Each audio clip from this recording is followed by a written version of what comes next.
Good morning. I'm Elizabeth Hashagen. Welcome to our live Coping in the Crisis special report. This morning, we're speaking with 3 coronavirus survivors. Diana Berrent has recovered, donated her plasma, and is now rallying others to do the same in an effort to beat COVID-19. And these 2 sisters here, Jessica and Jillian Finn, these young women will be answering your questions. They've recovered as well. They're also donating their plasma now. And just a reminder, you can submit your questions for our guests on our social media pages. You post them there. Now let's start with Diana. Thanks again for joining us. We do want to talk a little bit about the latest numbers. Johns Hopkins University's tracker shows almost 700,000 people have recovered worldwide from COVID-19. Here in the U.S., as of this morning, 75,000 people recovered. And Diana, you're trying to connect that community of people who have recovered and mobilize these survivors to get doctors and researchers the information they need. Starting Survivor Corps, now 38,000 members, and I've got a new website as well. Absolutely. So I encourage everyone to go visit survivorcorps.com, and when you do, sign up, put in your email address, and we will keep you apprised of all of our latest news. And we are now on Instagram and we are on Twitter, so join us across all platforms. But yeah, we are trying to send out the message that, you know, inside the arm of every survivor, there are antibodies that will lead us to a cure.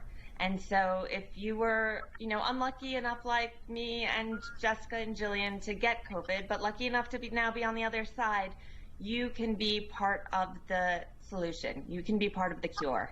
All right, and people who have been out there donating, those 2 sisters we were just telling you about, 21 and 22 years old, Jessica and Jillian Finn. Now, you were in Europe studying abroad, Jillian, I know in Italy, and you've now recovered donating your plasma. What has this whole experience been like for you?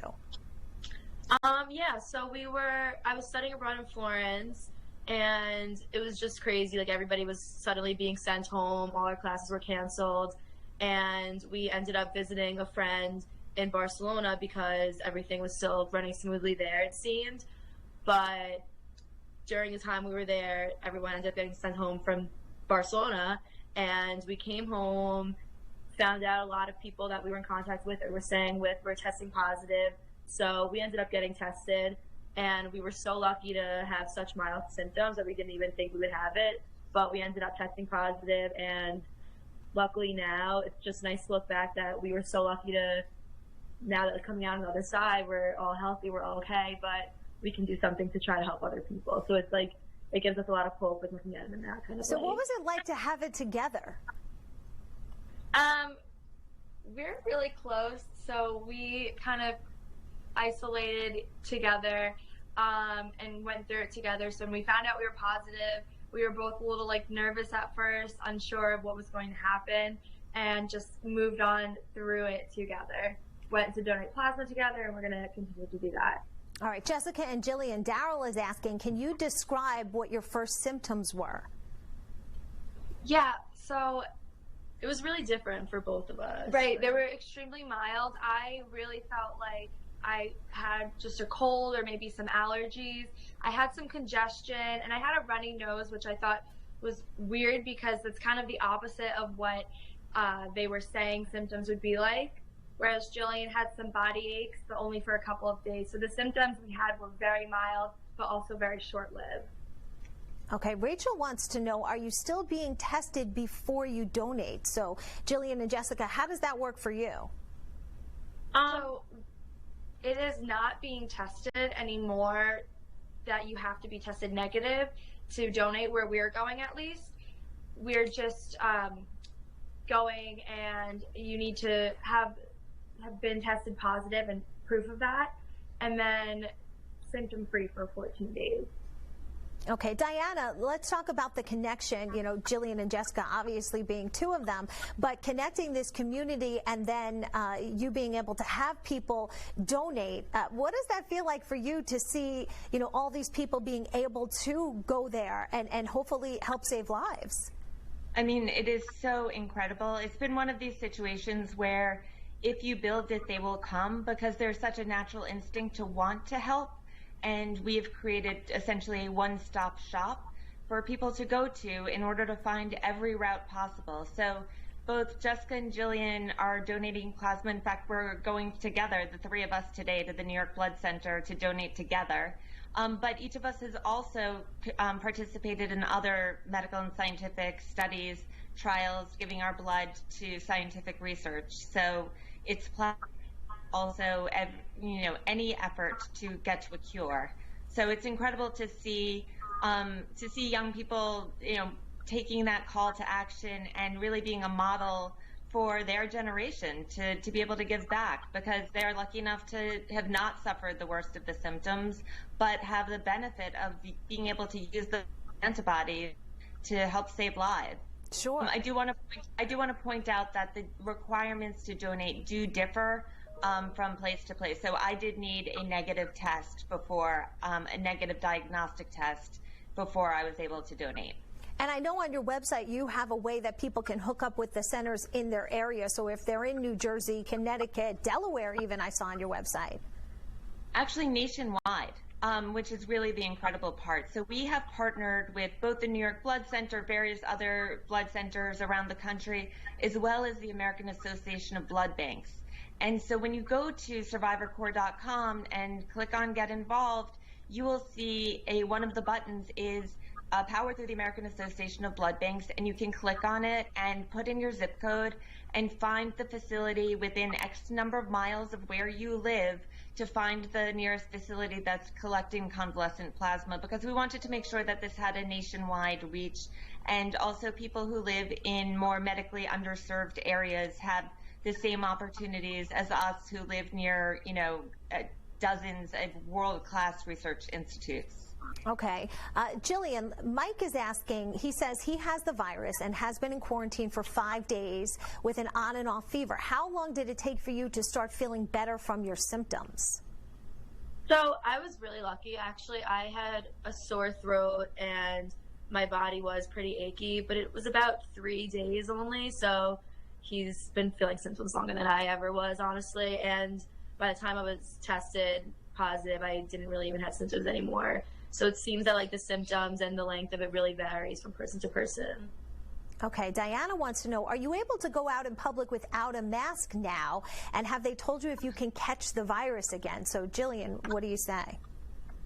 Well, I think everyone in New York especially is supposed to be wearing a mask wherever they go, and there's nothing really implemented yet for people who have had it already. So even though they've said to us that we're the two who should be doing all the essential shoppings and things like that, because we probably couldn't get it again, whereas our mom or sister who both tested negative are more at risk, we're still wearing masks, because even though we may not have to, it's just everyone's supposed to. There's nothing really in place where we shouldn't, so it's just, it looks better, it feels better, everybody thinks we're doing the right thing, so I don't know, we're still wearing masks if we're going out at all. All right, Jessica, our next question I'll give to you. They're asking, how many tests did you end up taking, and did you have any false positives or false results?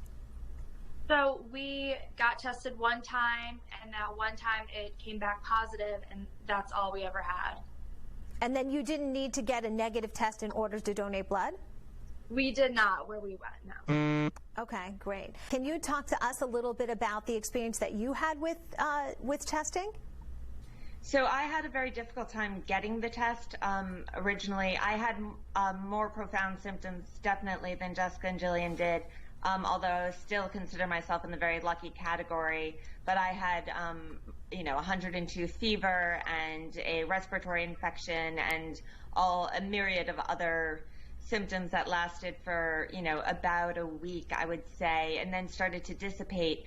The most important thing that I can recommend in terms of being symptom-free is, right now the guidelines are that one can release themselves from quarantine after 72 hours, but we're seeing through Survivor Corps that people are showing up to donate plasma, getting retested, and almost everybody is still showing up with the virus in their system at 14 days and being sent back into quarantine. So consider yourself still contagious for 14 to 20 days. Okay, Ava wants to know, she says that she wants to donate, but she's scared. So she wanted to know, were you scared when you donated, Diana? I was a little bit. I was a little nervous because I didn't know what it involved, but let me tell you that I had no reason to be. And that's one of the things now that one of the most common questions I get of what it was the recovery. And there was literally none. It was 32 minutes. I drove from Long Island into the city, and I'll be doing it again today. Drove myself there and back. They give you a bag of cookies and juice at the end. It was 32 minutes from start to finish, and I didn't even bother to sit in the waiting room. I ate my Oreos and juice in the car on the way home. One of the differences between donating blood and donating plasma, the process feels the same, but they actually give you the red and white blood cells back. They only take the plasma so that you're ready to donate again in 7 days. So there's really no recovery whatsoever. It was painless. I wouldn't have known the difference. And you felt fine after. You didn't feel depleted, absolutely, for lack of a better word. I didn't have a arm thing, nothing. Okay, great. And I know that Jessica and Jillian actually gave us some pictures of their time when they were donating their plasma. And I know all of you actually have done an amazing job in really trying to document this journey so you can share your experience with others and kind of take away some of the stigma, some of the unknown that is out there so that people understand exactly what it entails to try to be part of this process. So, of course, we are taking your coronavirus questions live. We're speaking with 3 different survivors right now and hearing because they have had such very different experiences. Then we do want to hear from you. So you can submit your questions right now on our social media pages, and we will be answering them live here on News 12. You're watching Coping in the Crisis, especially. Welcome back to our live Coping in the Crisis special report. And this morning, we're sharing survivor stories with you. COVID-19 survivor Diana Berrent was sick for weeks, but she's since recovered and founded Survivor Corps. And that's how she met Jillian and Jessica. Part of what Diana's doing is really connecting people who have tested positive with the researchers out there that are trying to, figure out how we can cure this. And remember your questions. We're answering them live here, so you can put them on our social media pages right now. And Jessica, I wanted to try to talk to you a little bit about what the experience was like being in Europe and then coming back in the country because, obviously when you were in Italy, it was there first, and so kind of you might have had more context of what was coming. So Jillian was in Italy, so I don't know if she saw anything, but when we went to Barcelona, it was we were always like right ahead of what was coming. So we were there before it had really gone out of control. And we were there when the students abroad in Barcelona were starting to get sent home and when it really was making a turn for the worse there. When we came home on the 13th, when everyone was advised to do so, I was actually really surprised about how nonchalant everything was. It was as if we were just coming home any other day. So did you get your temperature taken when you landed? There was absolutely nothing done differently. And this was March 13th, right? Yes. Okay, so Jillian, what was it like going from Italy to Spain back to New York? So in Italy, before I came home, maybe a week before, I was in Budapest with my friends, and coming back from Budapest, and this was a week or two before we actually came back, but going back to Florence from Budapest, they took our temperature. All the workers were in like head to toe covered suits, but Italy got really serious, really, I guess, maybe a week or two before here, so that makes sense.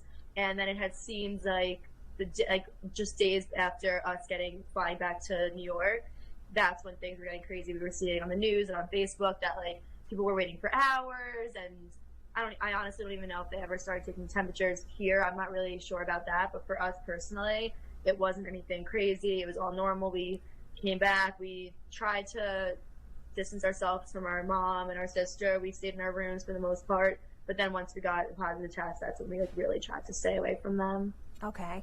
Diana, Deborah is asking, can your blood be used to help with future antibodies?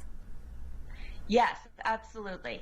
So when I contracted the virus, and it's a novel virus, it was a novel virus to me and to everyone else.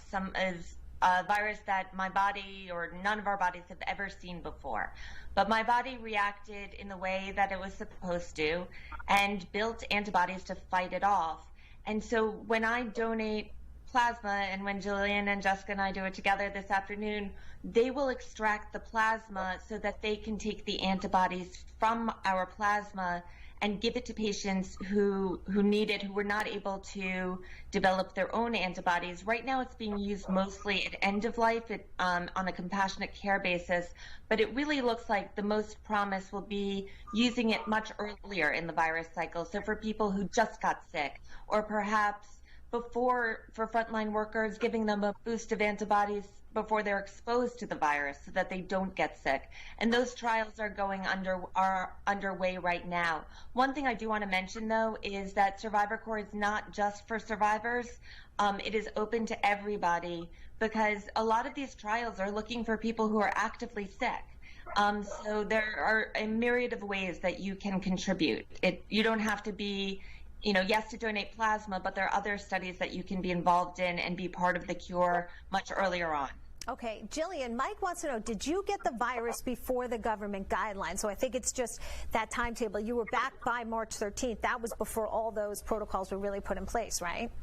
Yeah, exactly. We canceled the rest of our trip, came right home, and pretty much found out we tested positive a few days later.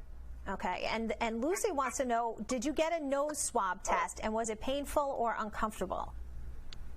We got the nose swab test. It wasn't painful, maybe a little uncomfortable. It was more ticklish than anything, and it made me just sneeze, but it didn't hurt or anything. Okay. Okay. I can say that I've now had it done 3 times. Oh. And the method of doing it seems to be gentler and gentler each time. So the initial one was a bit shocking how deep it went into my nose. It's now, by the 3rd time I had it done, it was a far less invasive procedure, and I think that they realized that it didn't have to go quite as deep as it initially did. So right, there's no reason. You heard those initial things where people felt like it was touching their brain. They were going so high. It did. But by the 3rd time, it wasn't that I was used to it, but the methodology seemed to have changed a bit and was not quite as invasive.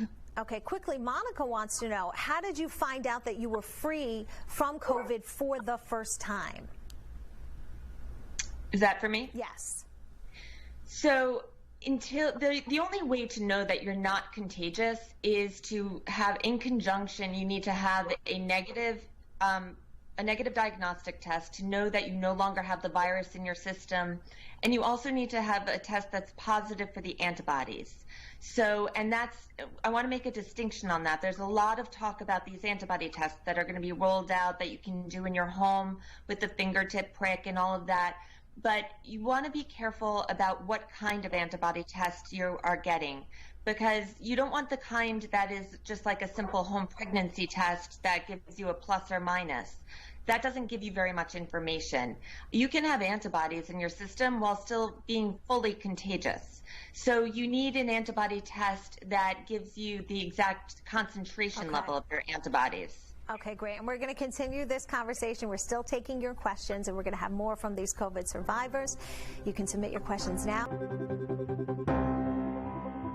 Welcome back to our live Coping in the Crisis special report. And we do want to get to an important question here, Diana. As Stephanie is asking, how many times can a person donate plasma? Great question. And I want to also remind you that these rules are changing rapidly. So when I first donated 2 weeks ago, it was every 7 days with a maximum of 3 times. By the time I donated last week, the rules had changed to every 7 days with a maximum of 8 times in 12 weeks. And I would not be surprised if the rules change again. So I have a standing appointment every Wednesday. It's Donation Wednesday in my house. All right, fantastic. And I know Jillian and Jessica, you're both going to donate today as well. What do you think you've learned from this experience? I just think it's so great to look at. We're all in this together. We're all going through the same thing. And if you were lucky enough to go through it and come out on the other side like we were, it's just why not help if you can. we can now do something for someone else and hopefully save lives. And it's just such a simple thing to do, and I think anybody can do it. So it really gives us hope to look into the future. And I just want to add, you don't only have to be a corona survivor to save lives and be a superhero, but you could be staying inside and saving lives.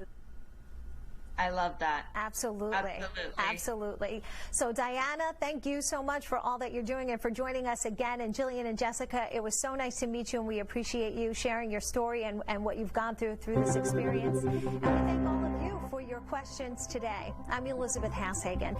The latest on the coronavirus pandemic, straight ahead. You're watching News 12.